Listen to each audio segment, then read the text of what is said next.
Did you ever get in trouble as a child for retaliating at an aggressor? While they specifically targeted you, bullied you, harassed you, or otherwise infringed upon your happiness, you sat back and took it, but only for so long? Until finally you said enough is enough, landed a good punch to their nose. I remember this happening to me, not in so many words. At our elementary school, if you were caught in any manner of violence, even defensive violence, you'd be punished with the worst of all our school's disciplines, suspension. Now that I think of it, this punitive measure is probably counterproductive because bullies and other violent agitators are not known for coming from well-established and conscientious homes. Now imagine for a moment, a kid destroys your property. Let's say the bully throws your lunch in the toilet, and you say, "You will be punished for that by the correct authorities." And then, in turn, you are punished and derided while the real perpetrator walks away for free. On the other hand, you, as the perfectly innocent child stating the facts and defending yourself, are smeared and given the worst possible punishment. If you understand what I'm saying with this opening segment, and you feel the emotion that I feel when I say these words, then you'll understand perfectly why I chose to make today's video on the recent headline I found in the Washington Times titled, "Bar: Justice Department will charge those who attempt to pull down Andrew Jackson's statue," and the ensuing leftist insanity that followed it. Now, Bill Barr is the Attorney General of the United States, sometimes just called General. In case you are like me and unfamiliar with the ins and outs of the American legal system, the position of AG was created in 1789 to represent the USA in legal matters and supervise and direct the administration and operation of the offices, boards, divisions, and bureaus that comprise the Department of Justice. So simply said, he's in charge of the Justice Department, the Chief Justice Officer, if you will. When the Attorney General of the United States says, "We will go after these people who are destroying national monuments," who exactly is against this? Now, this article was about Andrew Jackson, but I saw an article this week about Ulysses S. Grant's statue being torn down in a similar manner. Now, I want you to ask yourself, what well-meaning person vandalizes and otherwise defaces or destroys American and Union war heroes? A man who fought and died to make this world and this country a better place by abolishing slavery. I'll tell you who I think does it. Agitators, criminals, and anarchists. If you want a good idea of how stupid the left has become and how misguided their efforts are to rebuild the world, look no further than this story. You see, at first, even I was on the side of the protesters and even rioters that maybe something needed to be done about monuments of Confederate soldiers and generals in public places. Luckily, I quickly reminded myself that those leading these leftist battles are insane, psychopathic, self-centered, white-hating bigots and racists, and of course it wouldn't matter who the statue actually stood in place of. They would tear down any statue of anyone white for any reason. Take Ulysses S. Grant for an example. Now, I won't bog you down with an entire history, but this guy was as pro-union as you can be.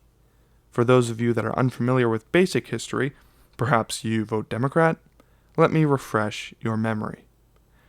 The United States in the mid-1800s, about 100 years after its founding, was still engaged in something abhorrent called slavery. Slavery was a common practice around the world. Most, if not all, areas of the world have engaged in it, including Africa. North American natives enslaved each other, Europeans, South and Central Americans, and many more regions. If you want to watch a really good movie about insurrection of slaves, go watch Spartacus from 1960.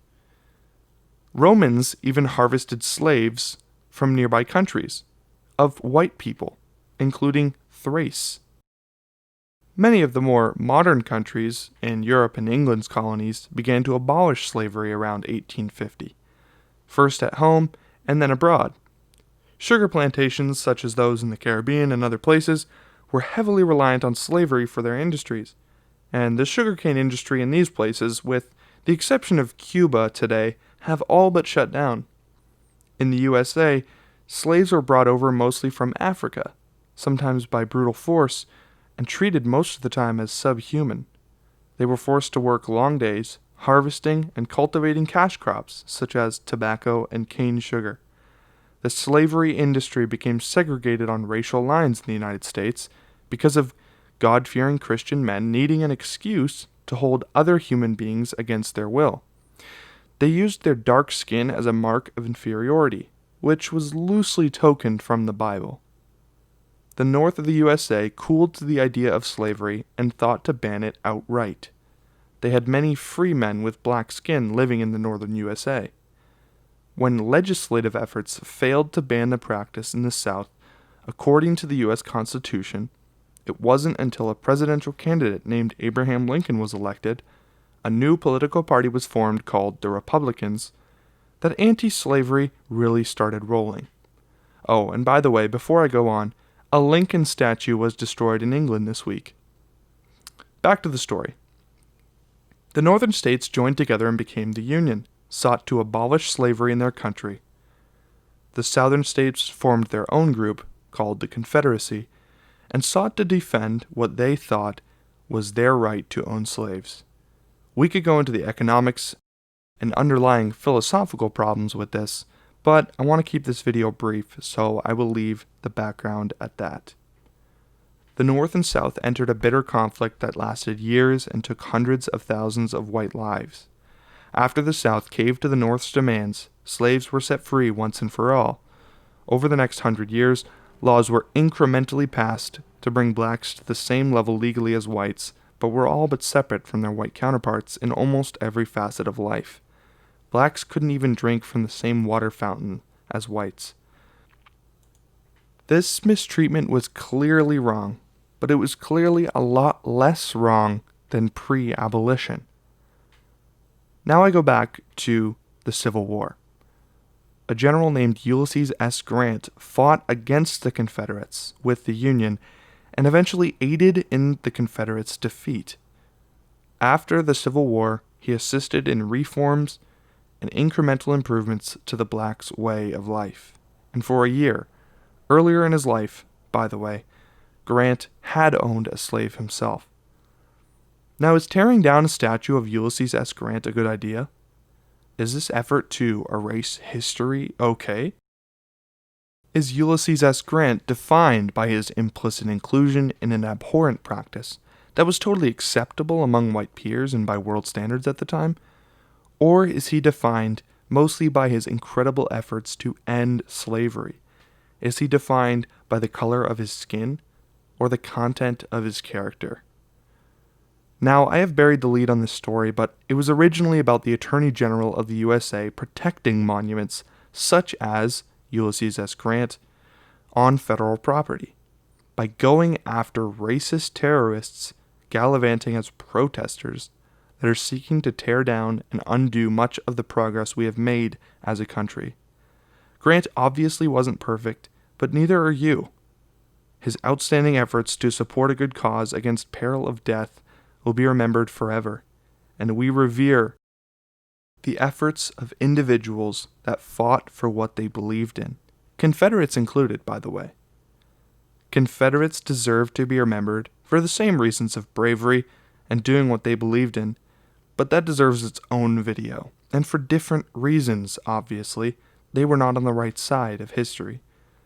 These criminals trying to tear down statues of both sides of the Civil War and others should be prosecuted, convicted if they are found guilty, and subsequently forgotten as worthless, incoherent, race-baiting ignoramuses. That's all I have for you today. Make sure to subscribe so you never miss a video, and make sure to also leave a thumbs up below and a comment, because it will help me reach more freedom-loving people like you. Until next time, this is Laughin' News.